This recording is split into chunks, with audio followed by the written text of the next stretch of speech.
नमस्कार, यो हो न्यूज 24 टेलिभिजन प्राइम टाइम न्यूजमा स्वागत छ।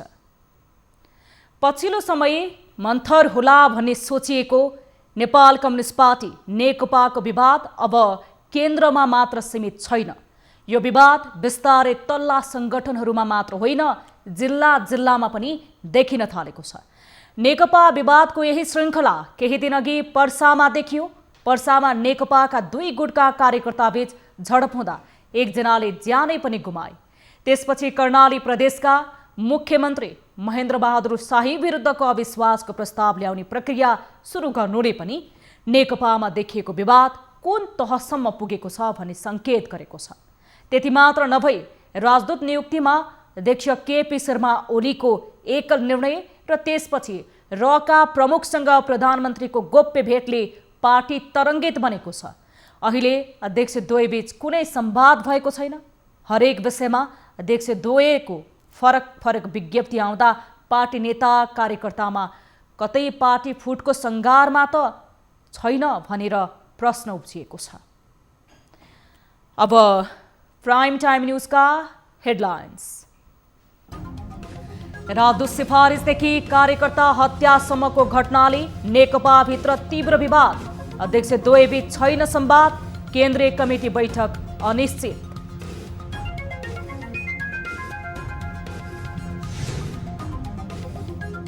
सत्ताइस सय 25 जनाको पीसीआर परीक्षण गर्दा 570 मा कोरोना संक्रमण पुष्टि। उपत्यकाकै 252।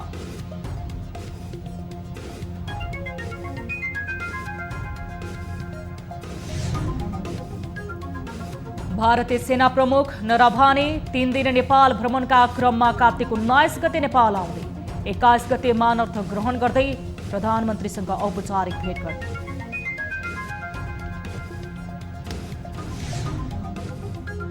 नेपाल भारत सम्बन्धमा नयाँ मोड दिने इपिजी प्रतिवेदन थन्कियो। भारतले नबुझ्दा नेपालले पनि बुझेन। विज्ञ भन्छन् दबाव दियौं। सहमतिमा बनाएको दस्तावेज ग्रहण पनि गर्नु नसक्नु त्योभन्दा बढी लघुताभास के हुन्छ? र सिरहाको सार्वजनिक जग्गामा भूमाफियाको चलखेल। मारुति सिमेन्ट उद्योगले सार्वजनिक जग्गा कब्जा गरेको मुख्यमन्त्रीबाट पनि भएन कारबाही। 3 बिघा जति जमिन मारुति सिमेन्टले पुरै अतिक्रमण गरेर।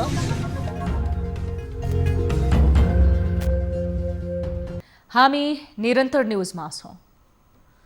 सत्तारूढ नेपाल कम्युनिस्ट पार्टी नेकपा पूर्ण विवादमा अल्झिएको छ। पार्टीभित्र बढ्दो विवादसँगै कोरोना महामारीको बहानामा कार्तिक 15 गतेका लागि तय भएको केन्द्रीय कमिटी बैठक पनि अनिश्चित भएको छ।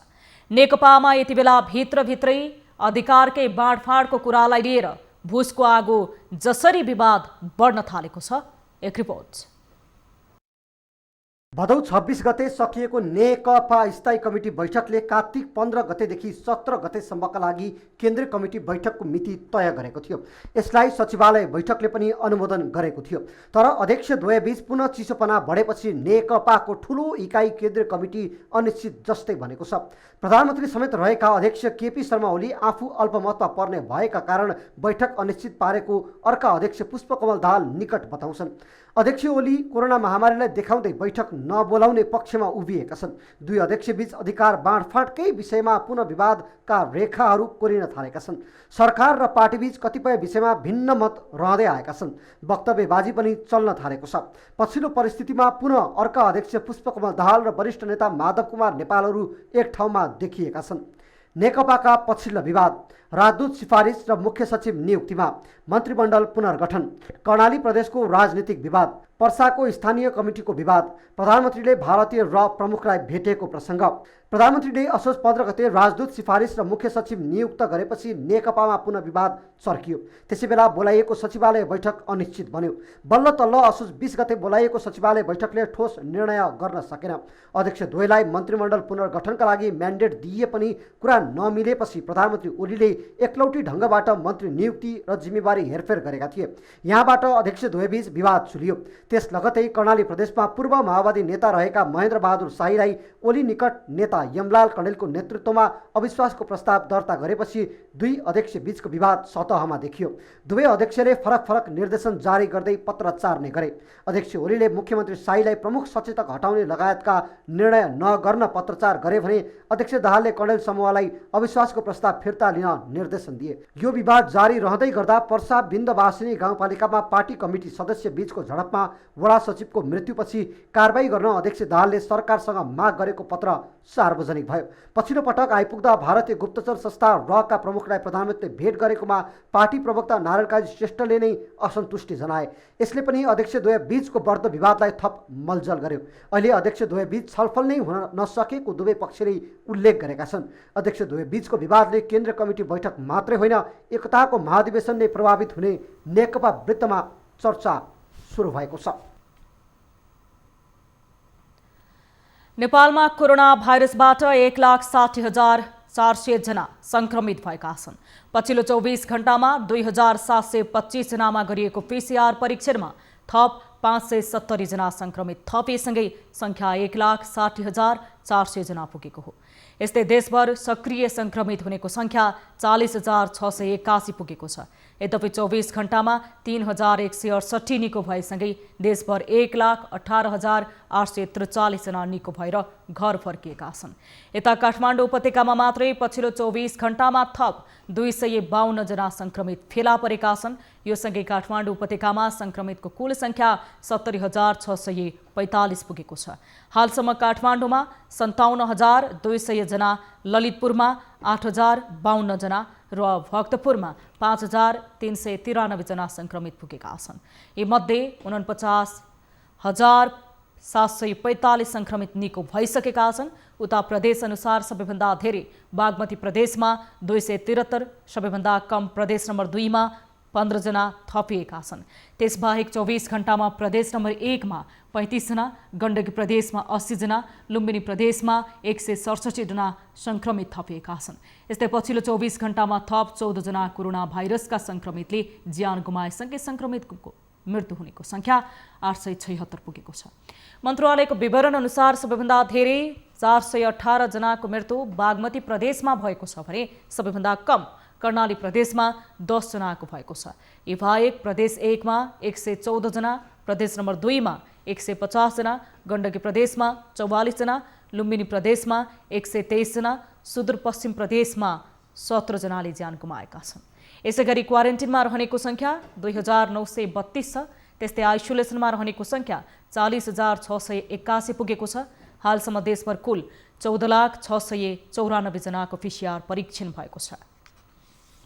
भारतीय पक्षले भारतीय थल सेना प्रमुख मनोज मुकुन्द नरवणेको नेपाल भ्रमणको मिति तय गरेको छ। भारतीय पक्षका अनुसार नरवणे कार्तिक 19 गते नेपाल आउन लागेका हुन्। 3 दिने नेपाल भ्रमणका क्रममा नरवणेलाई मानर्थ उपाधि दिने कार्यक्रम रहेको छ। सेनाद्वारा आयोजित गरिएको भ्रमण तालिका अनुसार नरवणे 4 सदस्यीय भ्रमण दलका साथ नेपाल आउनेछन्। भ्रमणका दौरान नरवणेले सैनिक मञ्चको वीर स्मारकमा श्रद्धाञ्जली अर्पण गर्ने कार्यक्रम छ। त्यस्तै जङ्गी अड्डामा सम्मानगारत निरीक्षण तथा आफ्ना समकक्षी महारथी पूर्णचन्द्र थापासँग छलफल गर्नेछन्। कार्तिक 20 गते नै उनले स्टाफ कलेजका शिक्षार्थीसँग अन्तर्क्रिया गर्ने कार्यक्रम तय भएको सेनाले जनाएको छ। यस्तै कार्तिक 21 गते राष्ट्रपति भवन शीतल निवासमा आयोजित विशेष कार्यक्रममा राष्ट्रपति विद्यादेवी भण्डारीबाट नेपाली सेनाको मानर्थ महारथी दर्जा प्रदान गरिनेछ। सोही दिन नरवणे र प्रधानमन्त्रीबीच औपचारिक भेटवार्ता गर्ने कार्यक्रम छ। भेटका क्रममा सीमा विवादको विषयमा पनि अनौपचारिक तरिकाले कुराकानी हुने अपेक्षा गरिएको छ। उनी तिनै नरवणे हुन् जसले नेपालले कालापानी सहितको नक्सा जारी गर्दा अन्य मुलुकको उक्साहटमा निर्णय गरेको विवादास्पद अभिव्यक्ति दिएका थिए। सन् 1960 मा मुम्बईको पुणेमा जन्मिएका मनोज मुकुन्द एमएम नरवणे 31 डिसेम्बर 2019 मा भारतीय सेनाको सर्वोच्च पदको कार्यभार सम्हालेका थिए। हाल भारतमा chief of defence staff CDS रहेका बिपिन रावतको उत्तराधिकारीको रूपमा उनी सेना अध्यक्ष बनेका हुन्। भारतीय सेना अध्यक्ष मनोज मुकुन्द नरवणे कार्तिक 19 गते नेपाल आउँदैछन्। उनको 3 दिने भ्रमणको उद्देश्य दुई देशको सम्बन्ध सुधारमा मात्र केन्द्रित हुँदैन, उनी नेपाली सेनाको मानर्थ महारथीको दर्जा पनि लिँदैछन्। नेपालका प्रधान सेनापतिले पनि भारतको मानर्थ महारथीको दर्जा लिने चलन रहँदै आएको छ। दुई देशका सेनालाई यो प्रचलनले जोड्ने गरेको इतिहास रहेको छ। एक रिपोर्ट। नेपाल र भारतका सेनाध्यक्ष एकअर्का देशका मानार्थ महारथी रहने प्रचलन छ। दुवै देशका राष्ट्र प्रमुखले एक अर्कालाई महारथीको दर्जा दिन्छन्। नेपालका एकमात्र सेनापति हुन्छन् भने भारतमा 3 किसिमका सेना रहन्छन्। स्थल सेना, जल सेना र वायुसेनाका छुट्टा छुट्टै जनरल रहन्छन्। तीमध्ये स्थल सेना प्रमुखले नेपालको महारथीको मानार्थ दर्जा पाउने गर्दछन्। यही प्रचलन अनुसार नरवणेले नेपाली सेनाको मानार्थ महारथी पाउनेछन्। कसरी सुरु भयो परम्परा? यो परम्परा राणा शासनकालका तेस्रो तथा नेपालका 11औं प्रधानमन्त्री वीर शमशेरको शासनकालबाट सुरु भएको हो। नेपालले सन् 1815 मा भारतमा शासन गरिरहेको ब्रिटिस इस्ट इन्डिया कम्पनीसँग युद्ध हार्यो। त्यसपछि नेपाल र इस्ट इन्डिया कम्पनी बीच 2 डिसेम्बर 1815 मा सुगौली सन्धि भयो भने 4 मार्च 1916 मा स्वीकृति भयो। उक्त सम्झौतामा नेपालले लडाइँमा हारेको भूमि छोड्नुपर्ने, ब्रिटिस प्रतिनिधि काठमाडौँमा राखिने, गोर्खालाई ब्रिटिस सेनामा भर्ती गरिने लगायतका बुँदाहरू राखिएको थियो। तत्कालीन प्रधानमन्त्री भीमसेन थापाको नेतृत्वमा ब्रिटिससँग भएको युद्धमा नेपाल पराजित भएको थियो। तर भीमसेन थापाले नेपालमा ब्रिटिस प्रतिनिधि राख्ने अनुमति दिए पनि नेपालीलाई ब्रिटिस सेनामा पठाएनन् र अन्य सम्झौता पनि कार्यान्वयन गरेनन्। तत्कालीन ब्रिटिस इस्ट इन्डियाको समर्थन र सहयोगमा जङ्गबहादुर राणा शासनमा आए, तर उनले भने सुगौली सन्धि पुरा पालना गरेका थिएनन्। जङ्गबहादुरको मृत्यु पश्चात उनका भाइ रणदीप राणा प्रधानमन्त्री भए। उनले पनि नेपाली युवालाई ब्रिटिस सेनामा औपचारिक रूपमा पठाएनन्। रणदीपलाई उनकै भतिजा वीर शमशेर राणाले 1942 सालमा षड्यन्त्रपूर्वक हत्या गरे। सुगौली सन्धि अनुसार नेपालमा आफ्नो प्रतिनिधि राखेको र भारतमा शासन गरिरहेको ब्रिटिस इन्डियाले वीर शमशेरलाई जङ्गबहादुरको उत्तराधिकारी मानेन। आफूलाई उत्तराधिकारी स्वीकार गराउन वीर शमशेरले ब्रिटिसको सामान्य सैनिक पल्टनको मानार्थ कर्नेलको उपाधि स्वीकारेका थिए। ब्रिटिसको चाकरी नगरी सत्तामा नटिकिने बुझेका वीर शमशेरपछिका शासकहरू देव शमशेर राणा, चन्द्र शमशेर राणा, भीम शमशेर राणाले पनि मानार्थ कर्नेलको उपाधि ग्रहण गरे। भारत स्वतन्त्र भएपछिको निरन्तरता। सन् 1947 मा भारत ब्रिटिस शासनबाट स्वतन्त्र भयो। भारत स्वतन्त्र भएपछि पनि केही समयका त्यहाँका सेना व्यवस्थापन ब्रिटिस सरकारले नै गरेको थियो। भारत स्वतन्त्र भए लगतै नेपालमा पनि विक्रमसम्म 2007 मा राणा शासन अन्त्य भई प्रजातन्त्र स्थापना भयो। राजा त्रिभुवन वीर विक्रम शाह गद्दीमा फर्के। पहिले सरकार प्रमुखले लिँदै आएको मानार्थ नेपाली सेनाका तत्कालीन सर्वोच्च कमान्डर राजा त्रिभुवनले भने लिन मानेनन्। भारत र नेपाल बीच 1950 मा भएको शान्ति तथा मैत्री सन्धिको 5 नम्बर बुँदामा नेपालले सुरक्षा निमित्त चाहिने सबै सामग्री भारत वा भारतको बाटो हुँदै नेपाल ल्याउनु पर्ने व्यवस्था छ। यो सँगै ब्रिटिस इन्डियाले थालेको नयाँ भारतले पनि मैत्री सन्धिलाई आधार मान्दै सुरु गर्यो। सन् 1950 मै भारतका सेनाध्यक्ष जनरल KM कारियाप्पाले पहिलो मानार्थ महारथीको दर्जा लिएका थिए। यहाँबाट नेपालका प्रधान सेनापतिले पनि भारतीय सेनाको मानार्थ महारथीको दर्जा लिन थाले। 2072 सालमा प्रधानमन्त्री KP शर्मा ओली रहँदा नेपाल भारत सम्बन्धमा नयाँ मोड दिँदै दुई देशबीचको सन्धि पुनरावलोकन गर्न विज्ञ कार्यदल गठन गरियो। सन् 1950 को शान्ति तथा मैत्री सन्धि, सीमा नियमन, वाणिज्य व्यापार घाटा, पारवहन, जलस्रोत डुबान समस्या, नेपाली वा भारतीय भूमिको एक अर्को देशबाट हुने अतिक्रमण, आतंकवाद नियन्त्रण लगायतका विषयमा छलफल गर्दै कार्यदलले प्रतिवेदन तयार पार्यो। 2 वर्ष लगाएर मेहनतका साथ तयार पारेको प्रबुद्ध व्यक्ति समूहको सुझाव प्रतिवेदन न त भारतले बुझेको छ न त नेपालले नै, र अहिलेसम्म प्रतिवेदन बुझेर कार्यान्वयन गर्न सरकारले भारतलाई दबाव पनि दिन सकेको छैन। एक रिपोर्ट।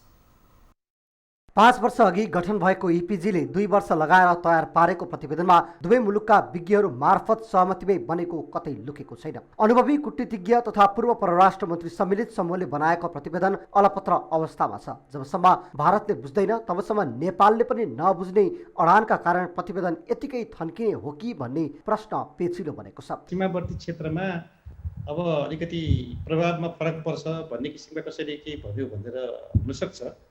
प्रधानमन्त्री मोदीजीले अब यत्रो समयदेखि त्यसलाई चाहिँ अब समय निकालेर बुझ्न सक्नु भएको छ। जबकि त्यो बुझ्नु चाहिँ कूटनीतिमा भयङ्कर यो चाहिँ गल्ती हुन्छ। भारतको पनि एउटा भोलि गएर इतिहासले प्रमाणित गर्नेछ, आफैले बनाएको आफ्ना विश्वास प्राप्त व्यक्तिहरूले सहमतिमा बनाएको दस्तावेज ग्रहण पनि गर्नु नसक्नु, त्योभन्दा बढी लघुताभास के हुन्छ? दुई देशबीच बेला बेला उतार चढाव ल्याउने सन् 1950 को सन्धि पुनरावलोकन गर्न भन्दै पटक पटक इपिजी अर्थात् प्रबुद्ध व्यक्ति समूहमा 4 सदस्य गठन गर्ने भनिए पनि 72 सालमा बल्ल ओली प्रधानमन्त्री हुँदा मात्र यो समूह गठन भएको थियो। इपिजीलाई दिइएको कार्यनिर्देशन शर्तहरू: 1. दुई मुलुकबीच विगतमा भएका द्विपक्षीय सन्धि सम्झौता र सहमतिको पुनरावलोकन गर्ने र विकसित 21औं शताब्दीको आवश्यकतालाई मध्यनजर गर्दै परिवर्तन सहितको सुझाव दुवै सरकारलाई दिने। 2. पारस्परिक विश्वास, सामाजिक, आर्थिक, सांस्कृतिक र राजनैतिक सम्बन्धका आधार निर्माण गर्दै दुवै मुलुकको सम्बन्धलाई सबल बनाउने उपायहरूको सिफारिस गर्ने। 3. यस शताब्दी अनुकूल द्विपक्षीय सम्बन्धलाई चिरस्थायी बनाउन संस्थागत ढाँचाको सिफारिस गर्ने। 4. पारस्परिक शान्ति, समृद्धि, सद्भाव, अभिवृद्धिका लागि सीमापार अपराध नियन्त्रणका उपाय सिफारिस गर्ने। 5. दुवै मुलुकको मित्रतालाई प्रगाढ बनाउन र प्रवर्धन गर्न अन्य आवश्यक क्षेत्रहरूको पहिचान गरी दुवै सरकारलाई सुझाव दिने।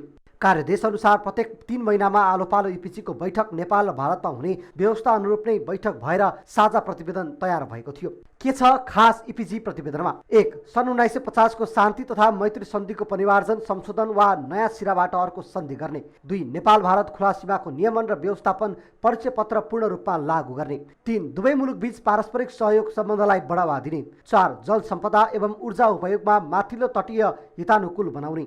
5. सामाजिक र सांस्कृतिक सम्बन्धमा कुनै आँच आउन नदिने र यसलाई पर्यटकीय सहकार्यका रूपमा विकास गर्ने। 6. वातावरणीय प्रभाव र दिगो विकासका सम्भावनाको खोजीमा सहकार्य गर्ने। 7. नेपाल भारत पारावहन र व्यापार सम्बन्धमा अल्प विकसित र भूपरिवेष्टित मुलुकको अधिकार र पुरानो सम्बन्धलाई बढावा दिने।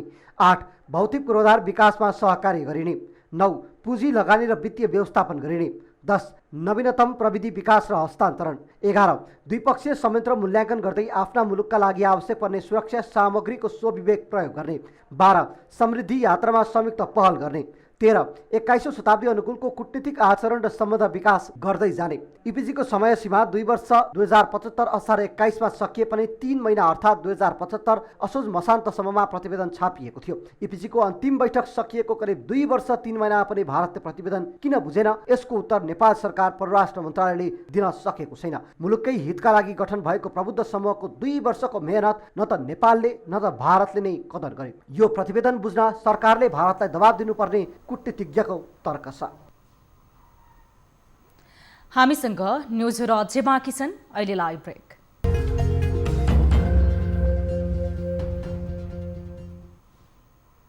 हामी निरन्तर न्युजमा छौँ।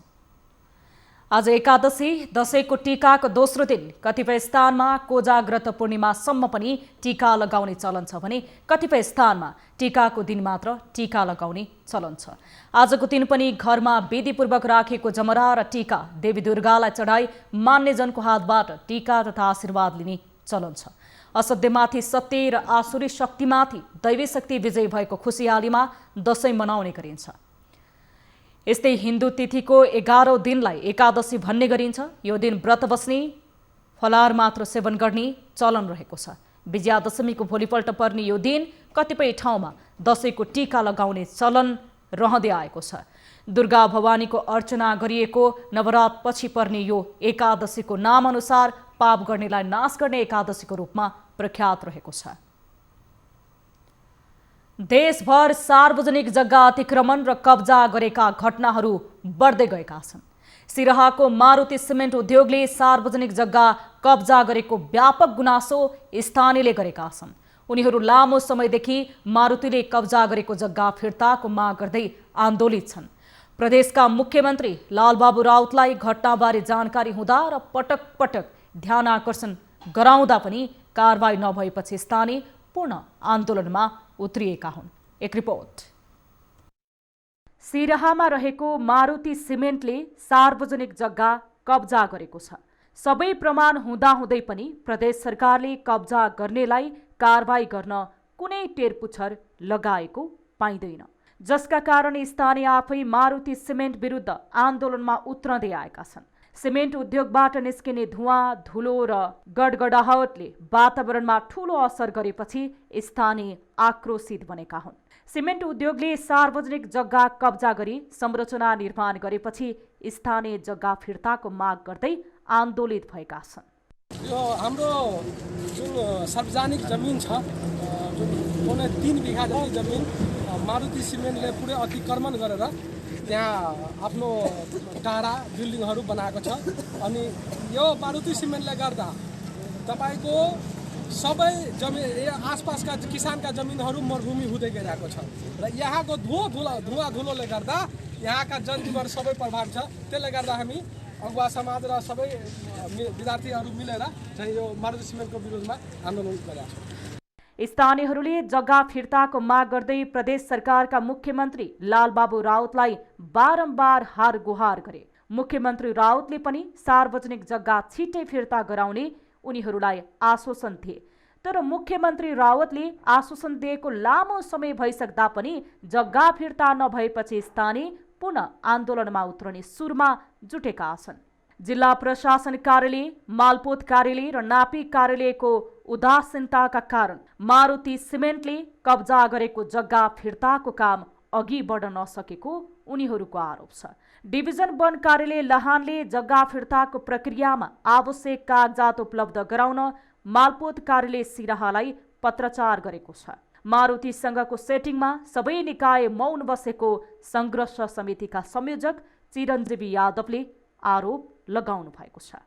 ये आंदोलन अपने के जैसे निरंतर जैसे चलते रहते। अपने सबके विश्वास दिया चाहब कि जब तक 3 बीघा जमीन सीमेंट फैक्ट्री जैसे अपने आप जैसे बदर नहीं करते तो इस सीमेंट फैक्ट्री के स्थानीय निकाय के जनता के गाड़ी घुटने देकर पड़ता है।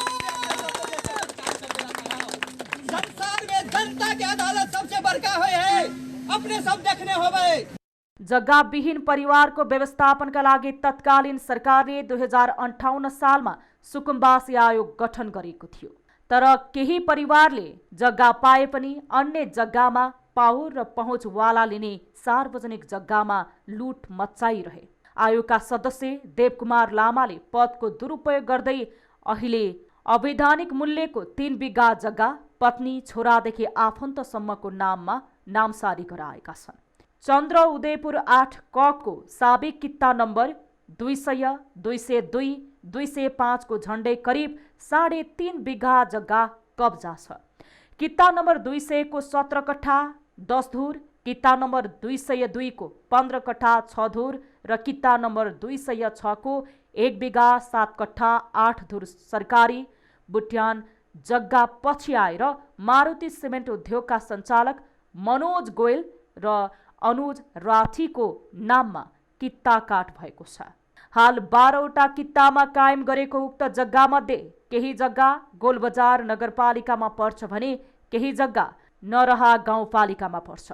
वनको सार्वजनिक जग्गा भएको थाहा हुँदाहुँदै पनि लामासँग मारुतिले सस्तो दरमा खरिद गरी जग्गामा रजाई गरिरहेको छ। अब बिजनेस न्यूज।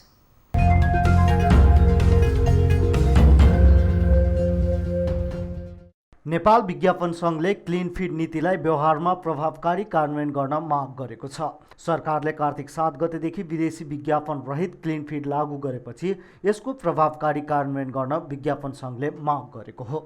सरकारले क्लिन फिड नीति लागू गरे पनि केही विदेशी च्यानलका र स्वदेशी च्यानलहरूमा पनि विदेशी विज्ञापन डब गरेर प्रसारण गरेको भन्दै विज्ञापन संघले आपत्ति जनाएको छ। नेपाल सरकारले हाम्रो जुन नेपालका मिडिया र नेपालका विज्ञापन सङ्घको चाहिँ जुन अनुरोधलाई स्वीकारेर 2076 साल कार्तिक 8 गतेदेखि लागू गरेको विदेशी टेलिभिजनको हकमा 1 वर्षको म्याद दिएको थियो, जुन अस्तिको दिन कार्तिक 7 गते समाप्त भएको सर्वविदितै छ र यो पूर्ण रूपमा कार्यान्वयनमा आइ नै सकेको छ।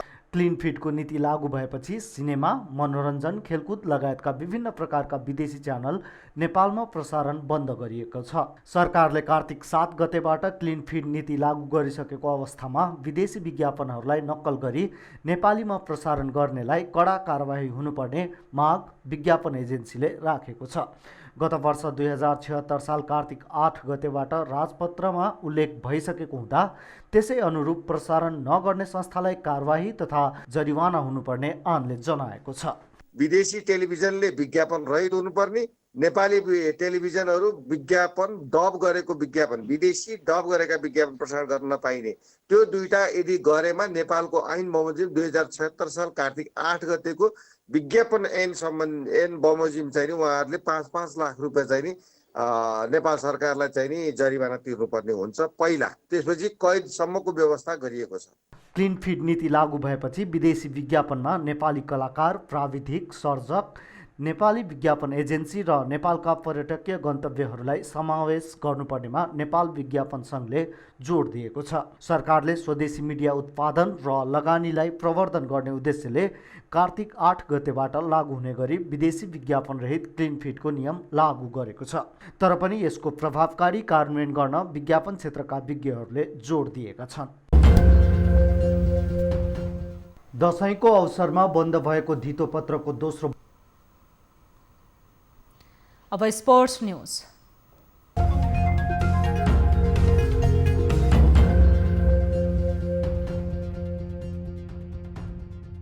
नेपालले बङ्गलादेशसँगको मैत्रीपूर्ण खेल बालगोपाल महर्जनको प्रशिक्षणमा खेल्ने भएको छ। अखिल नेपाल फुटबल सङ्घ एन्फाले मङ्गलबार बङ्गलादेशसँग नेपालले महर्जनको प्रशिक्षणमा खेल्ने जनाएको हो। मुख्य प्रशिक्षक योहान कालिन स्विडेनमा रहेका कारण एन्फाले महर्जनलाई टिम हेर्ने जिम्मेवारी दिएको हो। कोरोना भाइरसको महामारीको कारण स्विडेन सरकारले भ्रमणमा कडाई गरेपछि कालिन नेपाल फर्कन नपाएको एन्फाले जनाएको छ। यस्तै टिमको सहायक प्रशिक्षकमा किरण श्रेष्ठ र गोलकिपर प्रशिक्षकमा विकास मल्ल छन्। नेपालले बङ्गलादेशसँग ढाकामा 2 मैत्रीपूर्ण खेल खेल्नेछ। ढाका स्थित बङ्गबन्धु रङ्गशालामा हुने पहिलो मैत्रीपूर्ण खेल कार्तिक 28 गते हुनेछ। यस्तै नेपालले दोस्रो मैत्रीपूर्णमा मङ्सिर 2 गते बङ्गलादेशसँग खेल्नेछ। मैत्रीपूर्ण खेलका लागि नेपालले बिहिबारबाट प्रशिक्षण गर्ने एन्फाले जनाएको छ।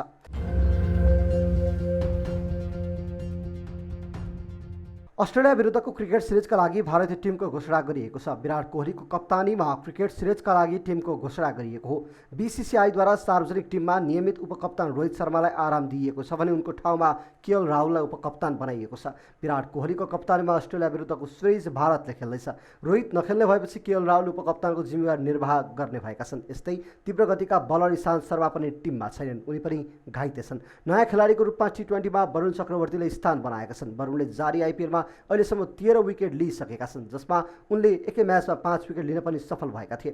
टेस्ट टिममा मोहम्मद सिराज 5औं बलरको रूपमा छ। अहिलेसम्म कार्यक्रम अनुसार पहिलो एक दिवसीय 27 या 29 नोभेम्बरमा सिडनीमा हुनेछ। अन्तिम एक दिवसीय डिसेम्बर 1 तारिकमा ओभलमा हुनेछ।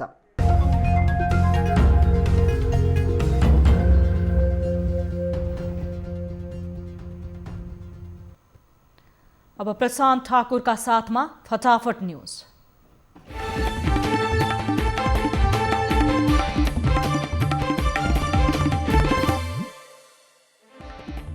आज पापाकुन्चा एकादशी, बुढा नीलकण्ठमा पूजा आराधना गरियो। दशैंमा आफन्त र मान्यजनबाट टीका र जमरा लगाई आशीर्वाद ग्रहण गर्ने क्रम जारी। कोरोनाको जोखिम हुँदा पनि सर्वसाधारणको चहलपहल उस्तै।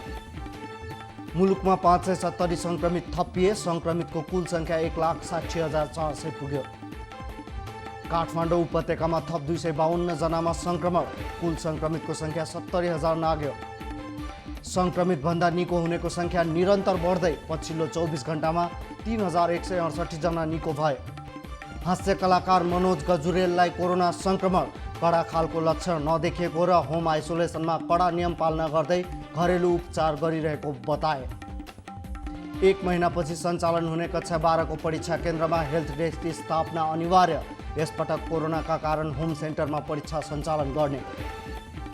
नेकपाले यस वर्ष दशैं तिहारको चियापान कार्यक्रम नगर्ने, कोरोना सङ्क्रमणका कारण स्थगन गरेको भनाए। गुल्मीमा जुवा खालबाट जनप्रतिनिधिसहित 12 जना पक्राउ, उनीहरूको साथबाट 70,000 नगद समेत बरामद। 12 मा कपडा उद्योगमा आगलागी, 1 जना घाइते, 1 करोडको क्षति। लमजुङमा दैनिक 35,000 लिटर भैँसीको दुध उत्पादन, उत्पादित दुध सजिलै बिक्री। दशैंमा अलैँचीको मूल्य बढ्ने आशा गरेका इलामका किसान निराश, बढ्नुको सट्टा अलैँचीको मूल्य घटेको घटे। बजार अनुगमनका क्रममा बैतडीमा सङ्कलन गरिएका खाद्यका 27 नमुना परीक्षणका लागि धनगढी पठाइयो। खान अयोग्य देखिएका खाद्यवस्तुका नमुना परीक्षणका लागि पठाइएको भनाए। झापामा नेपालको सडक सञ्जाल एसियन हाइवेसँग जोडियो, तर सडक क्षेत्र भन्सार नियन्त्रण बाहिर। 5 थरमा 3 महिनामा 11 करोड राजस्व सङ्कलन सन्तोषजनक रहेको भनाए। स्थानीय आवश्यकता अनुसार निगमले देशैभर डिपो खोल्ने, उपभोक्ताले पेट्रोलियम पदार्थ सहज र सरल तरिकाबाट प्राप्त गरून् भन्ने उद्देश्य रहेको भनाए। भारतको हैदराबादमा लुटपाट गरेको आरोपमा 5 नेपाली पक्राउ, उनीहरूको साथबाट 17 लाख रुपैयाँ पनि जफत। भारतले तोक्यो सेना प्रमुख नरवानेको नेपाल भ्रमणको मिति, नोभेम्बर 4 तारिकमा नेपाल आउने। चन्द्रमामा पानी भेटिएको नासाको दावी, हालै भेटिएको पानीको मात्रा सहारा मरुभूमिमा रहेको पानीभन्दा 100 गुणा कम रहेको भनाए। अब भारतले मिसाइल आक्रमणको लागि विशेष अमेरिकी डाटाको प्रयोग गर्न पाउने, विदेश मन्त्री र रक्षा मन्त्री बीचको बैठकमा basic exchange and cooperation agreement पुरा। पाकिस्तानमा शक्तिशाली बम विस्फोट, 7 जनाको मृत्यु, 112 जना घाइते। भारत र अमेरिकासँग सम्बन्ध चिसिएकै बेला चिनिया कम्युनिस्ट पार्टीको महत्त्वपूर्ण बैठक सुरु, अन्तर्राष्ट्रिय चुनौतीहरूलाई कसरी सामना गर्ने भन्ने सम्बन्धमा योजना बनाउने। सिरियामा रुसी हवाई आक्रमण, 50 भन्दा बढी टर्की समर्थित लडाकुको मृत्यु। र कोरोना संक्रमण रोक्न लगाइएको प्रतिबन्ध विरुद्ध इटालीमा हिंसात्मक प्रदर्शन, प्रहरीमाथि बम प्रहार।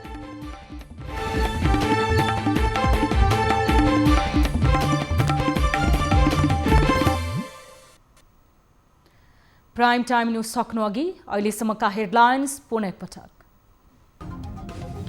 राजदूत सिफारिसदेखि कार्यकर्ता हत्यासम्मको घटनाले नेकपाभित्र तीव्र विवाद, अध्यक्ष द्वयबीच छैन संवाद, केन्द्रीय कमिटी बैठक अनिश्चित।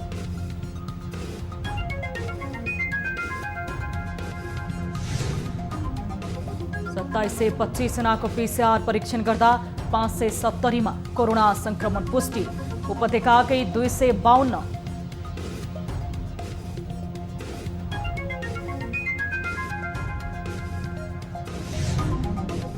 भारतीय सेना प्रमुख नरवाने 3 दिने नेपाल भ्रमणका क्रममा कार्तिक 19 गते नेपाल आउँदै, 21 गते मानव ग्रहण गर्दै प्रधानमन्त्रीसँग औपचारिक भेट गर्ने।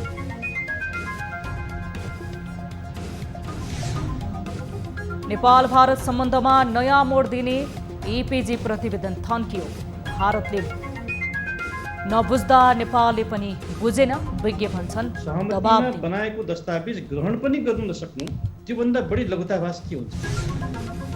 र सिराहाको सार्वजनिक जग्गामा भूमाफियाको चलखेल, मारुति सिमेन्ट उद्योगले सार्वजनिक जग्गा कब्जा गरेको मुख्यमन्त्रीबाट पनि होइन कारवाही। सार्वजनिक जमिन छ, जुन 3 बिघा जति जमिन मारुति सिमेन्टले पुरै अतिक्रमण गरेर।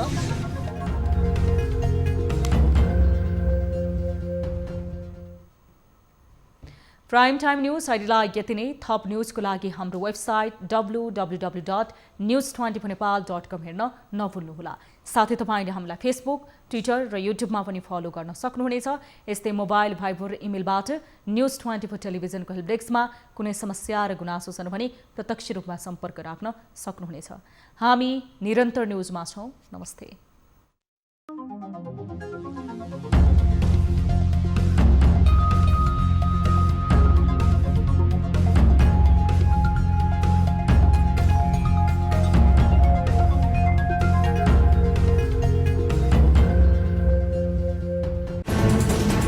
कोरोनाले सृजना गरेको सङ्कटमा पल पलका न्युज अपडेट र हर क्षेत्रको कभरेजका लागि News 24 नेपाल युट्युब च्यानललाई सब्स्क्राइब गर्नुहोला।